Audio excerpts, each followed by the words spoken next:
Good morning, Woodcrest. If you would, please stand and sing with us.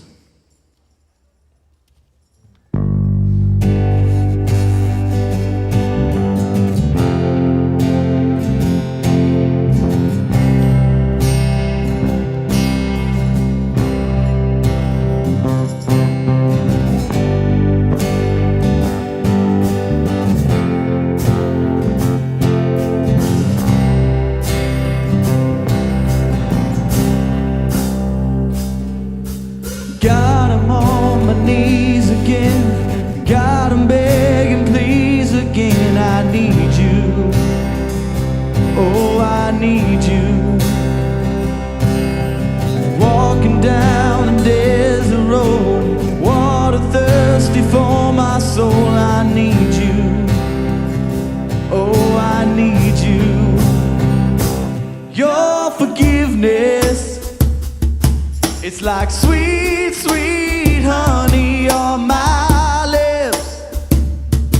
It's like the sound of the symphony to my ears.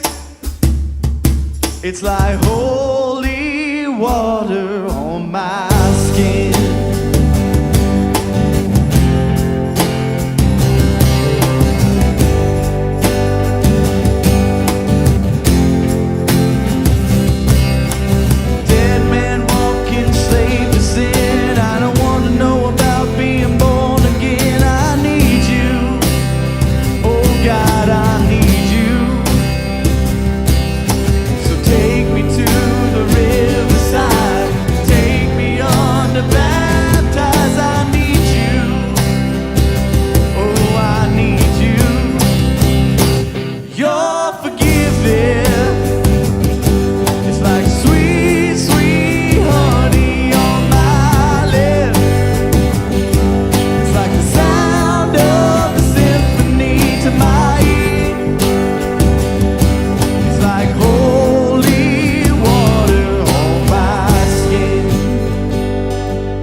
God, I need it every day.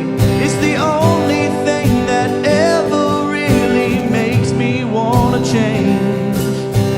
I don't wanna abuse your grace. God, I need it every day. It's the only thing that ever really makes me wanna change. Sing it out. I don't wanna abuse your grace. God, I need it every day. It's the only thing that never really makes me wanna change. I don't wanna abuse your grace. God, I need it every day. It's the only thing that ever really makes me wanna change. Your forgiveness, it's like sweet, sweet honey on my lips. Yes, it is. It's like the sound of the symphony to my ear.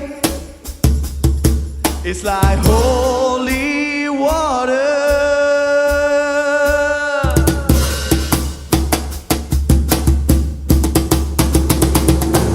Your forgiveness, it's like sweet, sweet honey on my lips. It's like the sound of the symphony to my ear. It's like holy water on my skin. It's like holy water on my skin. It's like holy water.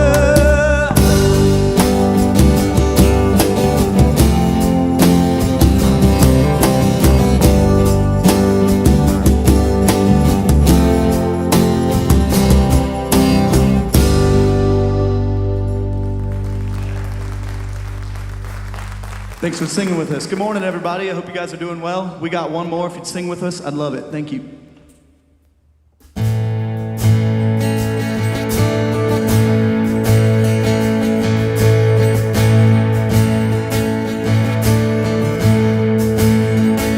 If you've been walking the same old road for miles and miles. You've been hearing the same old voice tell the same old lie. You're trying to fill the same old holes inside. There's a better life. There's a better life. If you got pain, he's a pain taker. If you feel lost, he's a way maker. If you need freedom, save it. He's a prison shaking savior. If you got chains, he's a chain breaker. We've all searched for the light of the day in the dead of the night. We've all found ourselves worn out from the same old fight.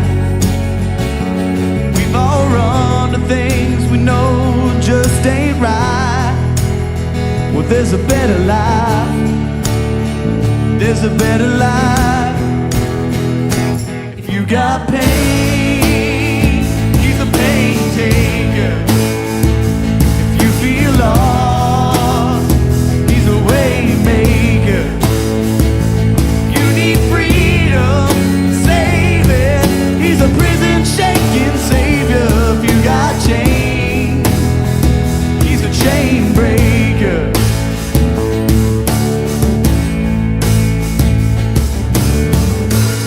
You believe it, if you receive it.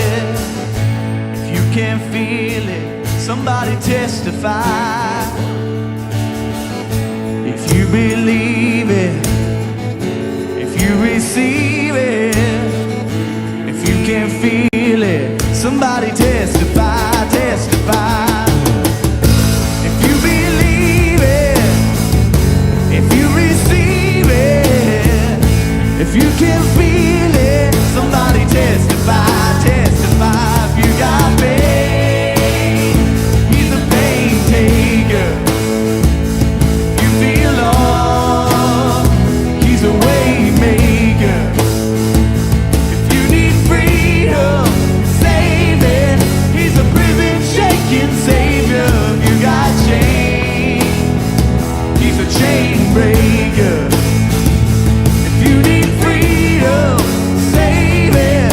He's a prison shaking savior. If you got chains, he's a chain breaker.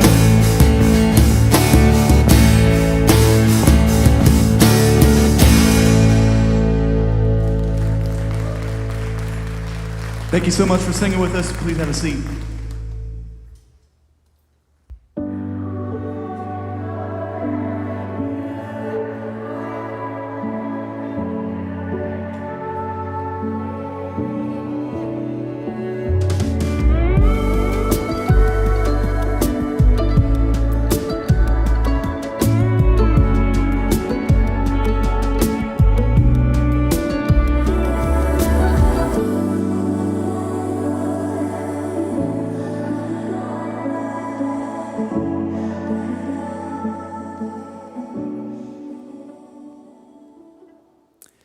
Good morning.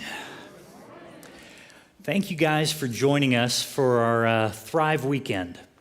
What we're going to be doing this morning is we're going to be hearing from some participants from our Thrive ministry. They're going to be telling you some of their stories and telling you how Thrive has impacted them. My name is Alan Kirtlink. I'm a volunteer here at Woodcrest, and over the last 15 or 20 years, Thrive is one of the main areas that I've served in.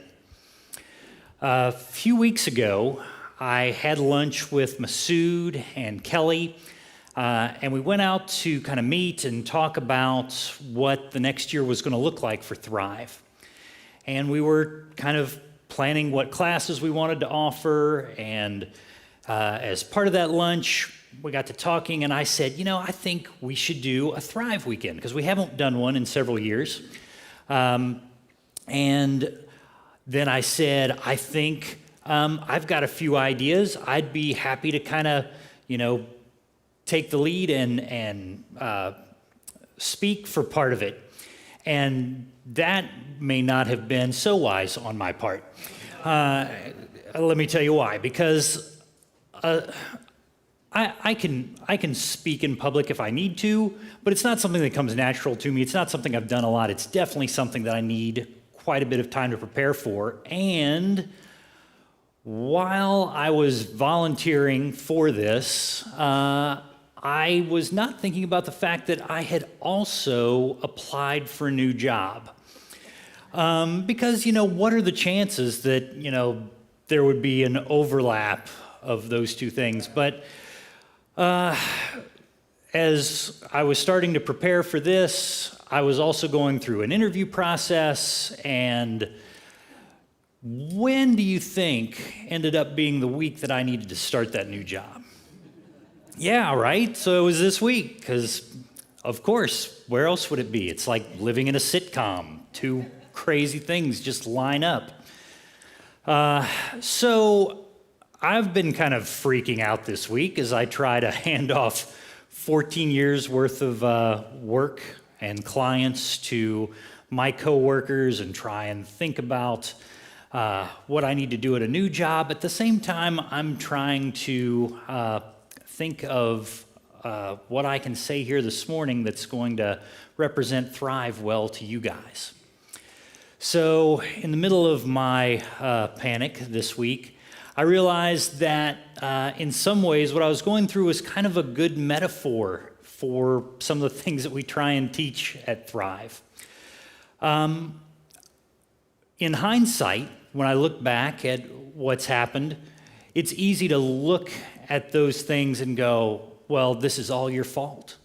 You made terrible decisions, and you were an idiot for signing up for this, for thinking that you should help out with this. That was just dumb. But when I look at that through a lens of truth, I made the best decisions I could with the information I had available at the time, right? I mean, there was no way to know that this stuff would all come together the way it did. And sometimes life just happens like that. And I have to give myself grace and use this to learn from and to make a humorous, hopefully, intro for my talk here with you guys.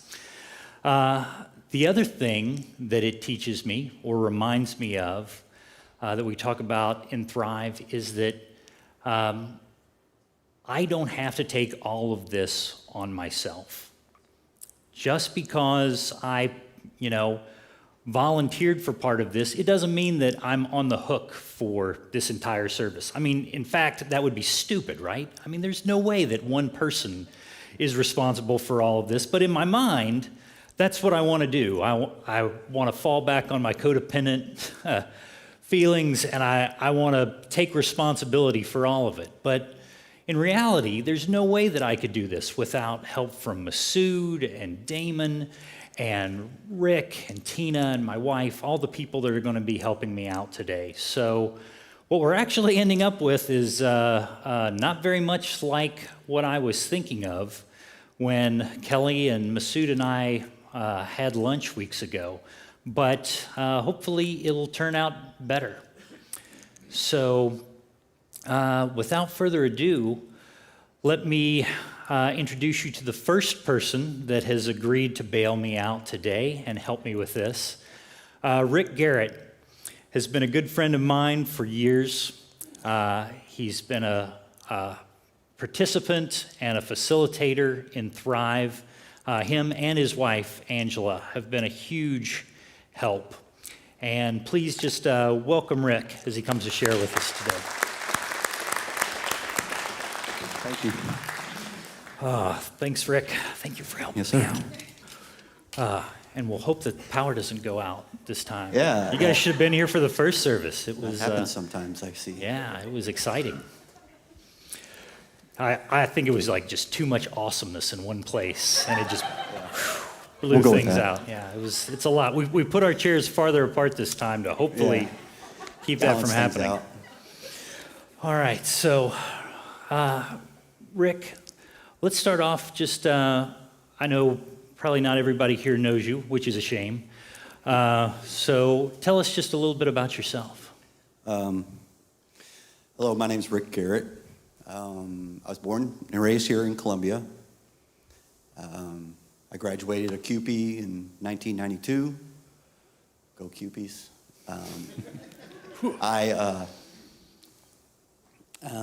I have a daughter who's right now 22. I am married to Angela, my lovely wife, who pretty much saved me and all that good stuff. I was adopted at birth, and I didn't know that until I was about 13, 14 years old. And then my adoptive mom made it possible for me to meet my biological family, and all just like that, I had a lot bigger family than I ever knew. And they were all loving and welcoming, and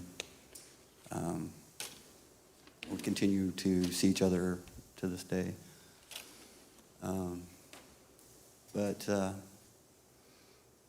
Yeah, that's basically. Yeah, so how did Some you and of mine. Angela meet? Angela and I, we met in a bar. We met on a dance floor, and we just hit it off. I had a little problem with drinking. I had a problem with a lot of stuff, but it was, with her, it became a lot different, a lot better. She was more healthy than I was, and we started coming to Woodcrest together in 2009, 2010, and shortly after coming here, I found Thrive, or Recovery, as it was called then. Mm-hmm. Yeah. So what were some of the first things that you took in Thrive? The first class was a big one, and it was called Making Peace with Your Past.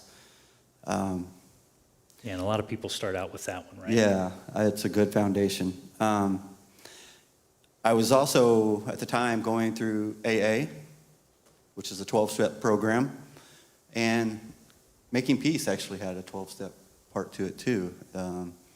It included more faith and God in it, and that's got the ball rolling. Mm-hmm.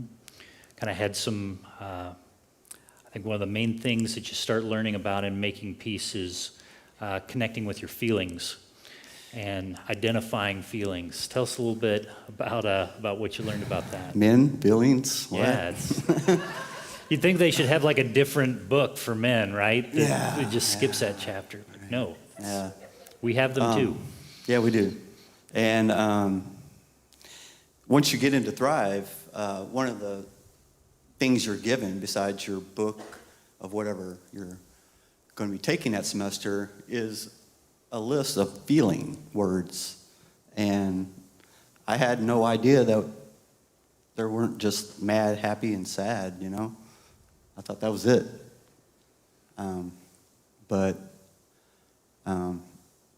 Yeah, there's a lot, us men, a lot of feelings that we don't even know that we have, or we don't have a name for it. And Thrive just helped me connect with those feelings and process them.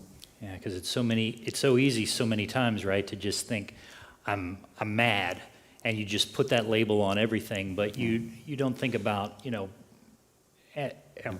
what's making me mad? Is it really because I'm scared? Yeah. Is it because I'm,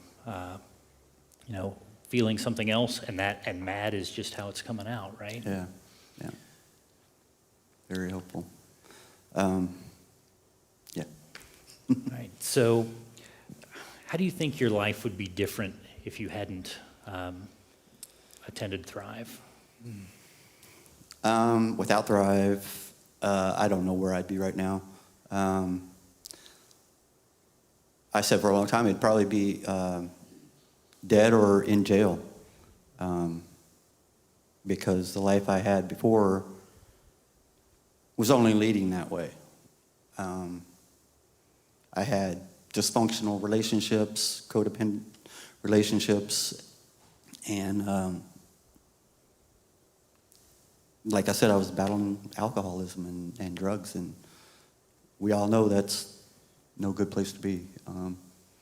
So it saved my life, along with my wife that could see my heart and knew I was a good person, just stuck in a bad situation. And then learning tools in Thrive or recovery helped that along. All right. So what would you say to somebody that's thinking about taking Thrive?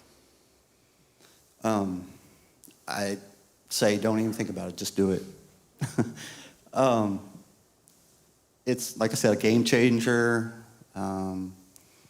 It's the number of tools you can learn from this ministry is, it just goes on and on. Experiences from other people that we share with each other, connecting with feelings, and just learning all these new tools. All right, well, thanks, man. I really appreciate you helping me out today and everything you've shared with us. So,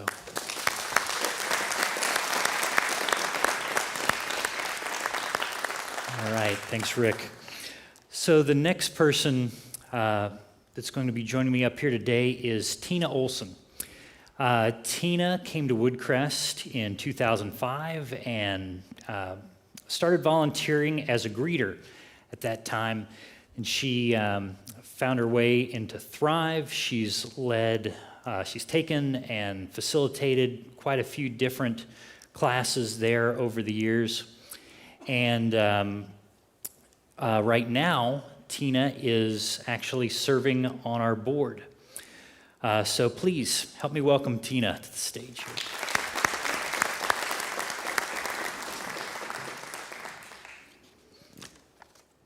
Thanks, Tina. Good morning. Good morning. So, kind of same question. Tell us a little, for those who don't know you, tell us a little bit about yourself. So I, as Alan mentioned, I came to Woodcrest in 2005. I moved to Columbia in 1999 with a journey from, I'm born and raised in South Dakota. Most people aren't from there, to Iowa, Washington, Alaska, Texas, Missouri. So lived in quite a few places before I landed here. I was born and raised in the church. Some of you are new to church. And I said grew up Methodist. I said sidebar American Lutheran with Grandma Olson's side of the family. So faith has really been a part of me, but particularly I think at Woodcrest, my relationship with Jesus has grown, and I learned that I'm supposed to have a relationship because that had already been missed in my other parts of my faith journey. So professionally, my background is human resources. I've been teaching for the last few years, and like Alan, transitioning back into an HR career. So yeah, we're kind of doing this at the same time. Yeah. All right. So what brought you to Woodcrest and what brought you to Thrive?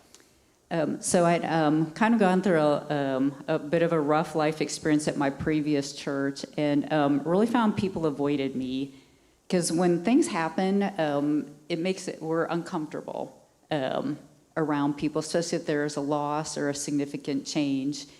And so I had come to Woodcrest. I remember this is September of 2005, and I had participated in the MS 150 bike ride. That's 150 miles. You do 75 on one day, 75 on the other.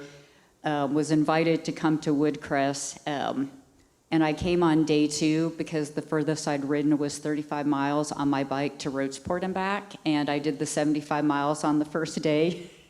I couldn't physically do it the second day. I couldn't get my leg over the bike. I'm just impressed that you made it the first 75. I made the That's pretty first good. 75. It's pretty humorous. I actually almost threw up in church because I was nutritionally depleted and completely dehydrated. Made it through and then went and got something to eat. So I've been here ever since, joined the greeting team, and really got involved in Thrive because at my previous church, one of she's my longest standing friend in Columbia, Pam Kurd, had started a group called Wounded Healers. And we use making peace with our past. And I've had quite a few life experiences. I would call them traumatic experiences. Had done counseling, go through the first session of making peace, and be like, yeah, I got this. Everything's good. I'm, I don't even write my workbook. There's a workbook if you've gone through the class. Go second time around, it's like, oh, I got some work to do. Kind of kept my blinders on in the first part of it, but started to see that life change, and then started facilitating, got involved, apprentice training. We are trained as we go through this. We're lay people supporting you. We're not counselors. And then did some moving beyond. I've done conquering codependency, life skills, and also divorce care. So in my journey here, I've also done pre-marriage, the pre-marriage class, which Alan and Amanda are going to talk a little bit about. And so I've been married and divorced in this church. And so divorce care, one thing that it really helped me is that I wasn't hiding in shame over this failure that I had. Because divorce is really public. That's a big fail. And again, people are really uncomfortable and they don't know how to interact with you. So I had that support here of going through that class, but also helping other people with that journey. And that divorce, I don't take divorce lightly. Please don't hear that. Divorce didn't define me, and I grew from that experience. All right, so tell us a little bit about the impact some of the classes have had on your life.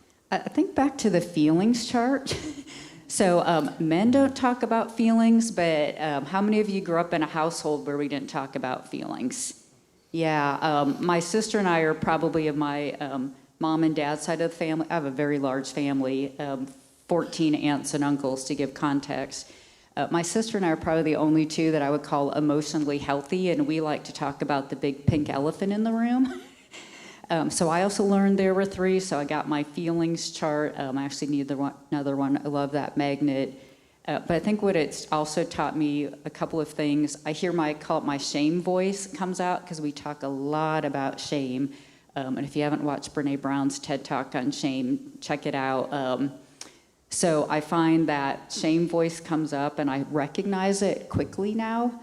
But I also recognize feelings. I call them my hot buttons, where anyone have hit your hot button and your reaction's a little stronger than it needs to be. So first I've learned professionally, don't say that out loud. Keep that in. But then I'm like, what's going on here? I also learned to recognize it in others that I encounter.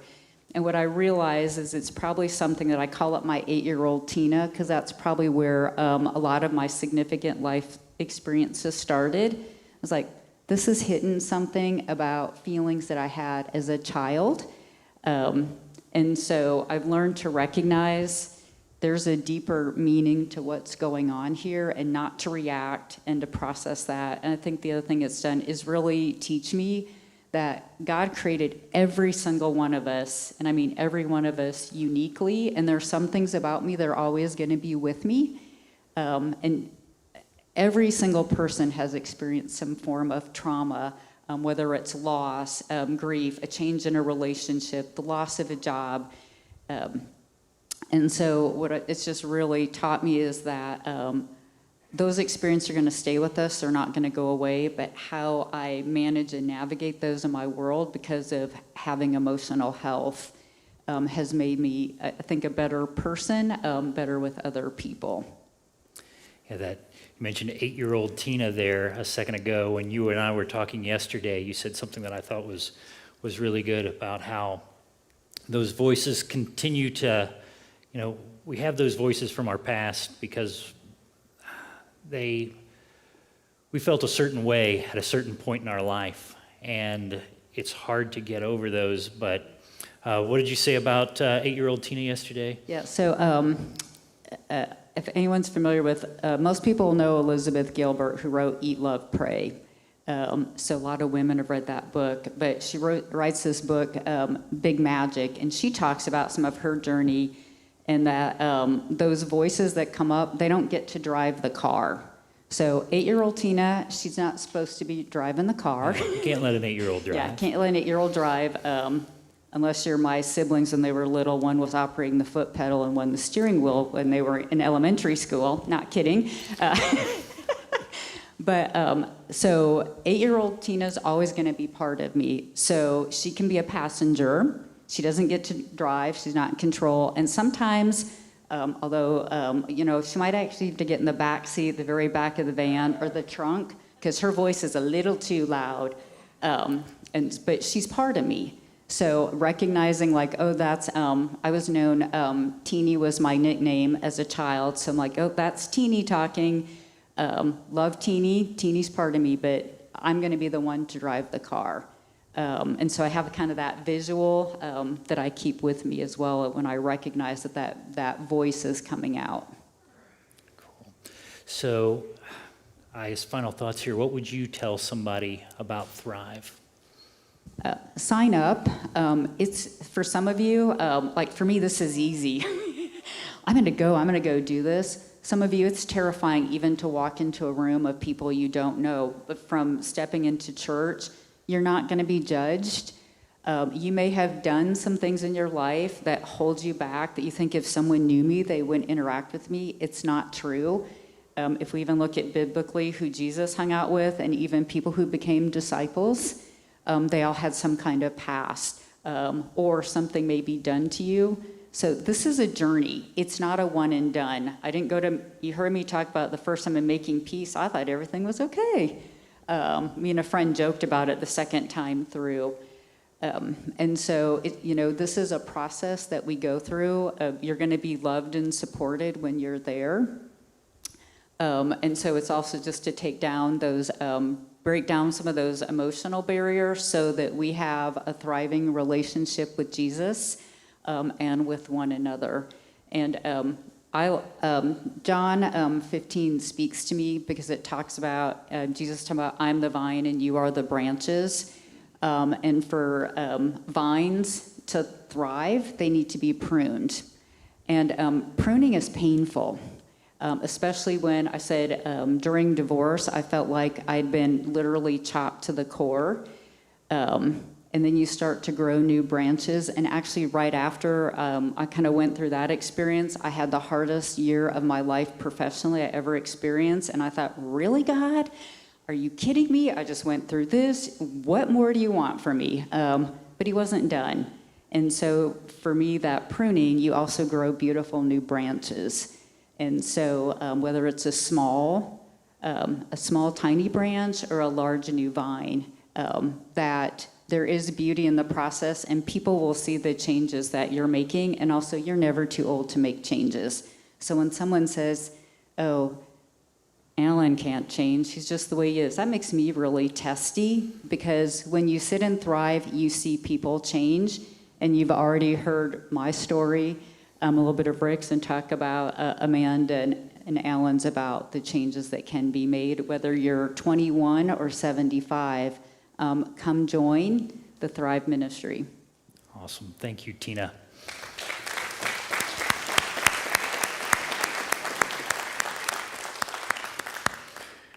All right, the last person that's going to be coming up to help me out here is my wife, Amanda.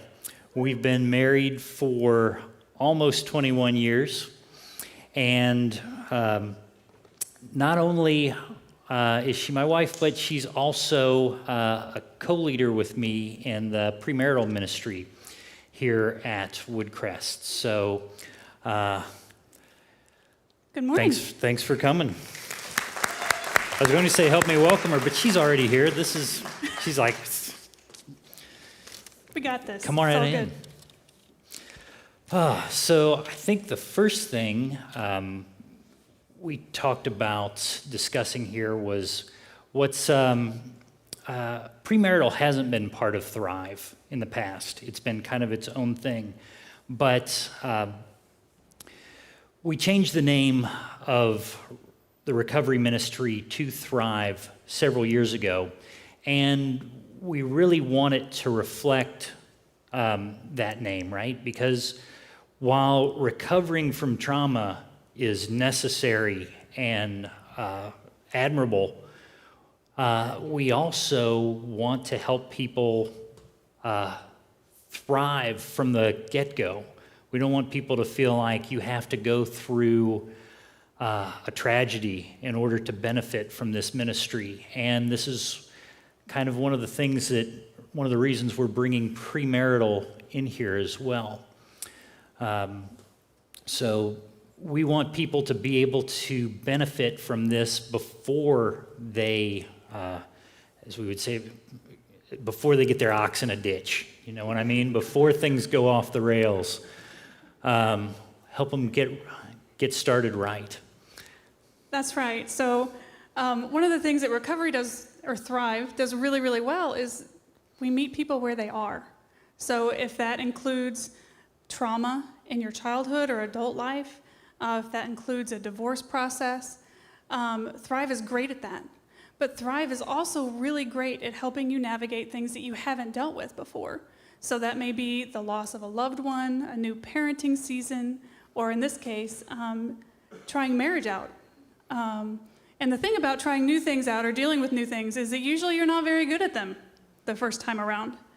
And so what Thrive allows you to do is to borrow the knowledge and wisdom from people who have been there before and save you a lot of grief and heartache because you get to avoid some of the struggles that they did or navigate those struggles in a way that is easier.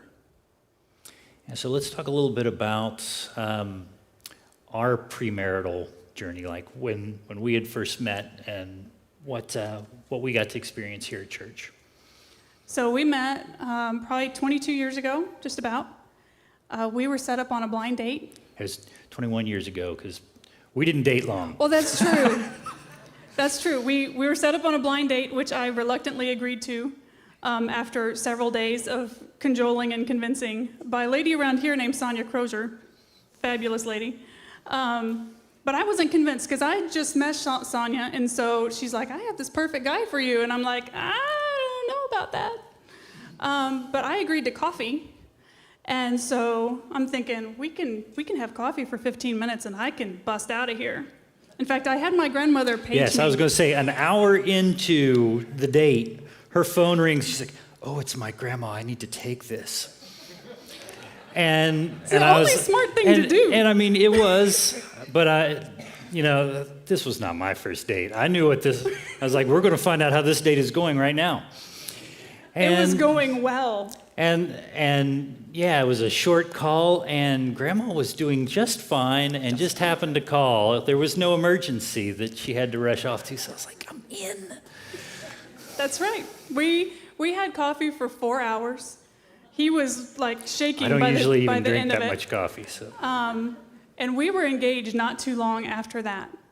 And then shortly after we were engaged, we signed up for premarital. And that was a great decision on our part. We got to meet with Rod and Julie Casey over the next couple months. And man, what a blessing. They saved us so much grief because they gave us tools and they modeled well what a healthy marriage could look like. And so we got to avoid, again, a lot of fights that we would have had. And the fights that we did have, we were able to navigate better. We were able to learn how to fight fair and fight well. And so that's one of the things that we love to do in the premarital ministry.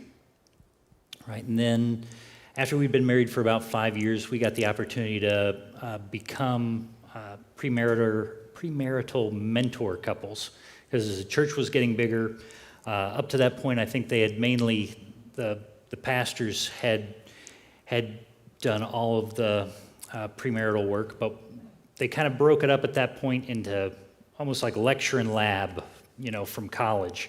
So they'd have a large group with the pastor and his wife, and then we'd meet with them every time. We'd meet with a single couple that we get assigned to after that. And I think that's been one of the, especially for me, the best things that I've gotten to be involved with around here over the years. Yeah, that's super fun. We would have the couples over after each class, usually for a meal, and we get to hang out and we would get to share with them our screw-ups so that they could hopefully feel vulnerable and be vulnerable with us in return, and we could learn from each other. And many of those couples we still have relationships with to this day, and it's really fantastic. Yeah, there's nothing quite like seeing, and I mean, this happens in some of our other classes too, like Making Peace or Conquering Codependency, where you get to say something to someone and, you know, that light comes on for them and that they have that feeling that I can't believe that anybody else actually feels that way, and you're able to share truth with them. But I got to say, I think maybe it's even as good as it is in some of those recovery classes, it may be even better in premarital from where I was sitting, because I was like, I'm not just helping them recover from something, I'm hopefully helping them avoid that altogether. All right, well, let's talk about kind of the objectives that we have for the class. Sure. So like Rick and Tina have talked about, much of Thrive is about giving tools. And so we spend a lot of time on the tool of communication and of conflict. Kind of the thought process is with all the things that you can argue over, and we hit a lot of the main topics, lots of couples fight about money. Lots of couples fight about sex. Many, many things, parents and parenting. But if you can get the skill of communication down and the skill of handling conflict well, it doesn't matter what the fight is, you can navigate it and move through. And so we share, again, a lot of the things that we have struggled with and fought over. And one of the first stories we usually tell has to do with communication, or miscommunication would maybe be more accurate. Yeah, like I know it was the first year of our marriage. I can't remember exactly when it happened, but I was very stressed out by my job at that point, and I remember Amanda picking up on that stress, and I could tell that she was kind of worried that it was something that she was adding to, or at the very least that she wasn't, helping enough with. And I wanted to reassure her, because it was nothing she was doing. It was all outside stuff. I didn't want her to feel responsible for it. And my intention was to communicate something very comforting, but my execution was really bad. Because what I said to her was, it's not always about you. And what I meant was, this thing that's stressing me out, it's not about you. And that's certainly grammatically correct to say it that way, maybe. But that was not what came across to her. And I'm feeling really good. I'm feeling like, oh, that was, I'm communicating comfort to her. I'm letting her off the hook. And she went away, and there were a couple of mistakes made. I definitely didn't do it the best. But the other thing was, she didn't, ask me what I meant either. She assumed that what she meant, or what she thought I meant, is actually what I meant. And she went away very hurt. Well, and I had this whole other narrative in my head, because I did not hear what he was trying to say. I heard, it's not always about you. And so, given some of my past experiences and again, the narrative in my head, I was like, oh my gosh, this is the guy that I love, and we've not been married very long, and this isn't going well, and I just wanted to help and connect, and ooh, it feels yucky. So a little while later, I decide to attempt again, and I go up to him and I say, honey, when you said that earlier, is that what you really meant? And of course I said, yes it is. So... And I'm pretty sure at this point he could see by the look on my face that this was not going well. Yeah, I'm saying one thing and you are reacting completely at odds with what I'm trying to communicate here. So... And newly married couples, this happens all the time. And it happens still to this day, but not as often. And so one of the first tools that we give is a little phrase, and it's one that many of you have heard around here if you've been around for a while. And it's the phrase, "Can you help me understand?" And this phrase is so helpful in miscommunication because I don't know what's going on in Alan's head, and I'm feeling hurt, so I'm a little fragile. So if I can approach him and say, "Can you help me understand?" It doesn't put him in a corner where he feels like he's threatened or needs to defend himself. And the other thing we recommend for people to do is to rephrase what the other person said. So, what I'm hearing you say is this, and you rephrase it. And I think we did do that, because we ended up calling Rod and Julie and getting some help, and they laughed at us for a while, and then they helped us because they're like, "Ha ha, we knew this would happen," because it happens to everybody. But when she rephrased that, I was like, "Oh no, that is not what I meant. That is not what I meant at all."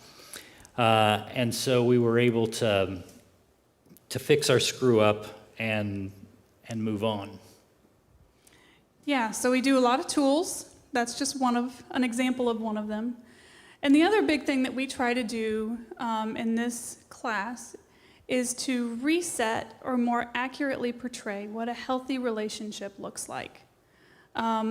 Many of us did not grow up with a good model of marriage, or maybe a model of marriage at all. And so we take in from the world and books and TV and maybe even our friends what marriage should look like. But even when we look at our friends who have healthy relationships, we get to see kind of the outside version, the come to church version that looks pretty nice on the outside. And so when we run into trouble, it's easy for us to think, "Oh, we're not doing well, and there's something wrong with us," when there's not. Marriage is just hard at points. And so for us, we use the tools frequently, a lot. And even then, our track record is about once or twice a decade. We need a little extra help. This happened just a few years ago. We had an issue where I was firmly planted on one side of an issue and Alan was firmly planted on the other. And it was an issue where there was no middle ground. There was no compromise that was possible. It was just either we do this or we don't. And we went around for several days, and we were communicating well, and we were giving grace to one another and positive intent and all these good things, but we still couldn't come to a conclusion about how to move forward. And so we called up a counselor. And in this circumstance, we were able to meet with that counselor just once. And he was able to help us navigate and get to a conclusion that probably would have taken us several weeks more to get to, and a whole lot of heartache and a whole lot of energy that was saved by a simple trip to a counselor. And that's something we want to be very clear about with Thrive, is that Thrive is not counseling. It's not a replacement for counseling. The facilitators there, while we hope that we've got a lot of good life experience to share, we're not trained counselors. We are a support group. So we certainly recommend counseling to people in addition to Thrive. I think they're both very valuable things to take advantage of, but they're not interchangeable. No, and counseling can be for a small thing, and you go just a little bit, and it can be for a bigger thing too. Going to counseling is not an indication of failure or a lack within yourself. It's just like any other skill. If you're stuck, you call on the expert, and they can help you out. All right. I think that just about covers it. Thank you so much for saving my neck like you do on a regular basis. Well, thanks again for joining us here. Hopefully some of these stories have spoken to you, and if there's any information that we can give you about Thrive, we'll be down here afterwards if you want to talk to any of us. If you're interested in signing up for Thrive, you can't do it today, but in just a few weeks on August 29th, we're going to be having an open house where you can sign up for Thrive, as well as other classes that we're going to be kicking off for the fall. So if you would, let's pray together and close. Dear God, thank you for this gift of improvement. Thank you that you came not only to save us, not only to give us life, but as you said, that we might have it more abundantly. Thank you that we have a place where we can benefit from the wisdom of others and continue to grow throughout our lives. I just thank you for this gift and all the others that you give us. In Jesus' name, amen. Would you please join me in preparing your offering? We can collectively make an amazing impact by putting our sacrificial gifts together. You can participate by placing your offerings in the buckets as they are passed by. Or, if you prefer to give electronically, you can conveniently text your gift amount to 77977, or give by downloading and using the Woodcrest app. Thank you for investing in Woodcrest and making its ministry and community impact possible. Let's now sing one more song together, and you will be dismissed.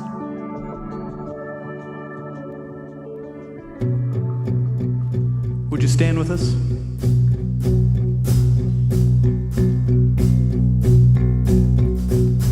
Who are we that you would be mindful of us? What do you see that's worthy looking our way?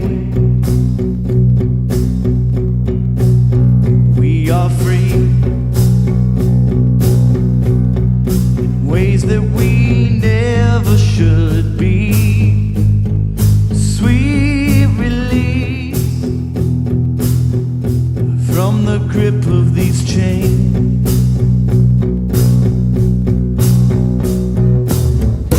Like hinges straining from the weight, my heart no longer can keep from singing.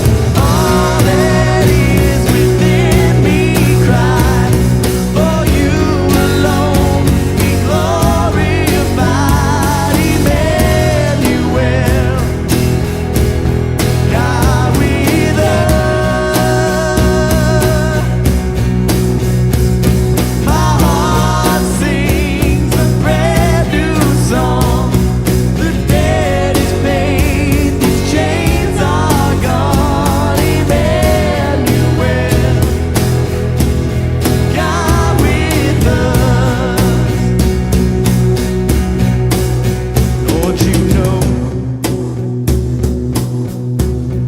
our hearts don't deserve your glory, and still you show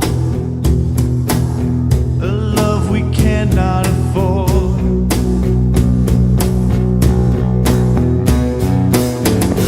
Like hinges straining from the weight, my heart no longer can keep from singing. All that is within me cry, for you alone to be glorified.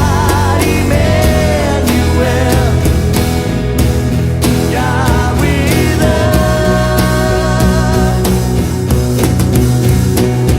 My heart sings a brand new song. The dead is paid, these chains are gone.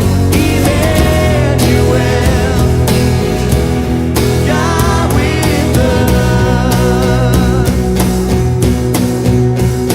Such a tiny offering compared to Calvary.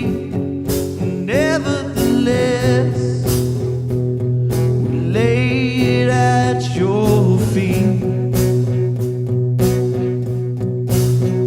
Such a tiny offering compared to Calvary. Nevertheless, we lay it at your feet.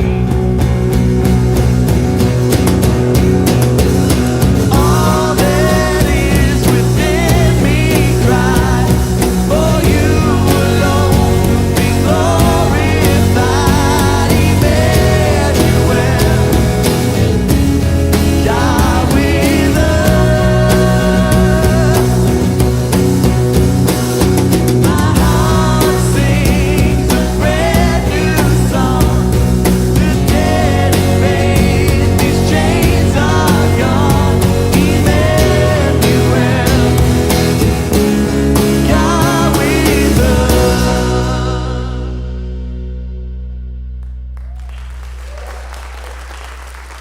Thank you so much for singing with us. I hope you guys have a great day. We'll see you next week.